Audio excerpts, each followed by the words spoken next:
something I wish I knew before I quit smoking weed, before I quit using nicotine, before I quit stimulants and alcohol and pornography, was what the end result of stopping the use of those habits was going to be. Because if I knew that and I could clearly see it, it would have made the process a lot easier, and I would have known that making the choice and the commitment to quit smoking weed was actually worth it. The real fear, I believe, it was this case for me, is what is my life going to look like without cannabis? How am I going to manage the stress? How am I going to handle the anxiety? How am I going to celebrate when I have a win, right? What's my break going to be? What's my reward going to be at the end of the day? That was the real fear that I had in stopping the use of cannabis. And fear is often nothing more than a series of false expectations appearing real. And I believe we fall subject to this fear on our path to becoming recovered from drug use because we're currently in an active state of addiction. You're delusional. When I was using the drug, I had all these irrational thoughts, what I'll call delusions, about what sobriety was going to be for me. And I wasn't able to clearly see what stood on the other side of that coin of cannabis addiction. I wasn't certain what the outcomes of choosing sobriety over addiction was going to be. I have helped thousands of people quit consuming cannabis, and I put all that knowledge into a free training that you can learn about in the link in the video description.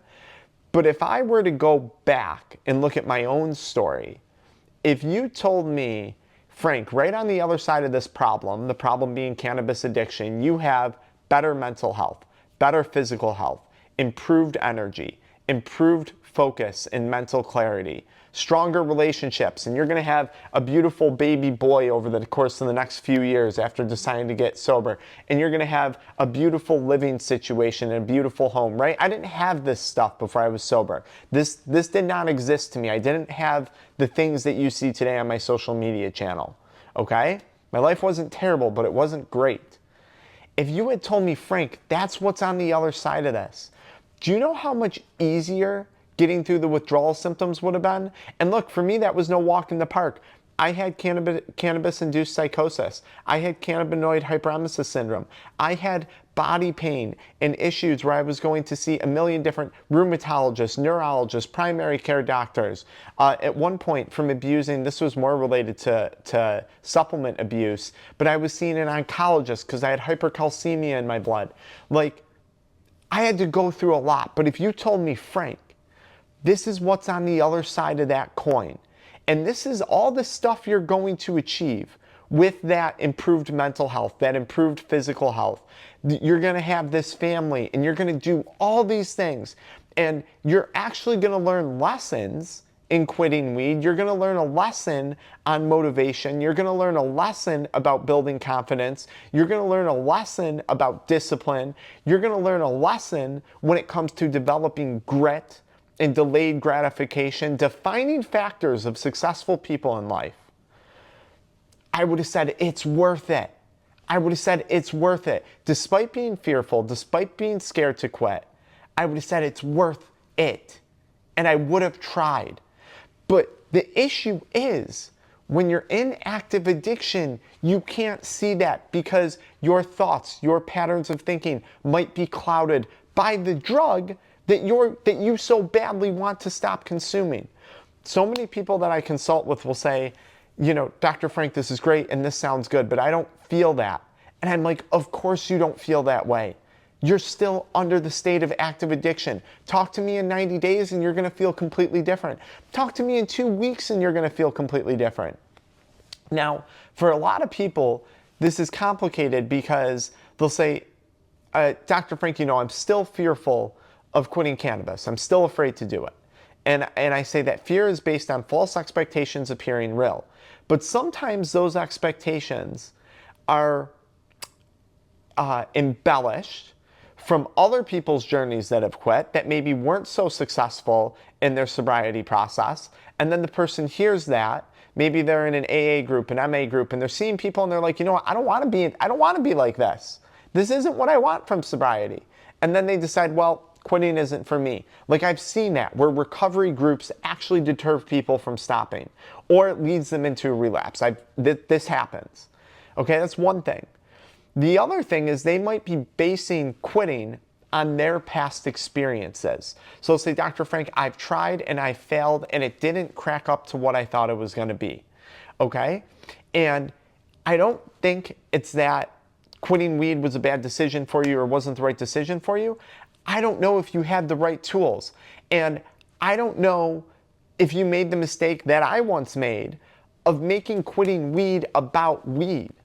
In so many cases, this isn't a drug problem that we're addressing, okay? It's a coping problem. It's a celebration problem. It's a reward problem. It's a stress problem. It's a relationship problem. I can't tell you how many times when I've talked to people and when I took assessment of my own life and when I said, what is this really about? What is cannabis addiction really about for me? It was about a bunch of other stuff that wasn't related to cannabis at all. And if I had understood, Frank, if you can figure out how to cope, if you can figure out a different reward mechanism for yourself, if you can figure out your confidence and you can lock in on a relationship and all this stuff, if you had said to me that if I was able to figure out those problems, that I would have a life that I'm proud to show off to other people, a life that I'm proud to live, a life that I can use to inspire others, I would have been like, damn, you know what? Those withdrawal symptoms, that headache, that insomnia, that irritability, it's worth it. You know what? Going to the wedding party and staying sober and not getting drunk and not getting high, it's worth it. You know what? Today this thing blew up at work and I'm super, super stressed because it's a big problem. If you had said to me, Frank, this is what's on the other side of you solving that problem, I would have said it's worth it. Not only would have I said it's worth it, I would have been excited about solving that problem and figuring out a solution to that problem. And that's where I want to get you. This is the mindset that you want to go into sobriety with. This is the mentality that you want to go into sobriety with. If you've been struggling with this and you've been trying the same things over and over and over again, and you've been hyper-focused on quitting cannabis and making quitting all about cannabis, maybe you're missing out on what the actual problem is. And maybe you've lost focus on what success actually looks like in sobriety and the true value of that. I could not have put a monetary, a mental health, a spiritual, a relationship, I couldn't put a value on how dramatically my life has changed today. Like, there is not a number that I could put on this. I mean, I could do some calculations and I could figure some stuff out from a business standpoint and all that stuff. And I'm talking outside of YouTube, outside of what I do on social media. I'm talking about my chiropractic business. I'm talking about cleaning business. I'm talking about other things that I do. But like, it's crazy. I'll give you an example, another example of this. If you're in business for yourself, you'll understand this. You might be facing a problem in like marketing, right? So we run Facebook ads for my offices, my chiropractic offices. And it's like, oh, this Facebook ad isn't working. Oh, our call to action isn't working. Oh, this thing isn't working. And it's like hard to solve because I try to think like, is it a problem with the video? Is it a problem with the copy that I wrote? Is it a problem with the funnel that we developed? And I'll be like, this is hard to figure out. And sometimes I'll give up. But then when I think to myself, you know what though, Frank, if you don't give up, just like you didn't give up in sobriety, if you don't give up and you push through this, what's the potential on the other side of figuring out Facebook ads? Helping a heck of a lot more people get off of back pain, which also means helping a heck of a lot of people get away from pain medications, right? That can cause them a lot of harm and a lot of damage. It also means that we're going to make a bunch more money in our office for helping a lot of people. That's awesome. Suddenly now, that Facebook ad problem isn't something that I'm scared or feel like I want to procrastinate. It's something that I want to figure out because I'm now excited about what the potential outcome is to sort that out.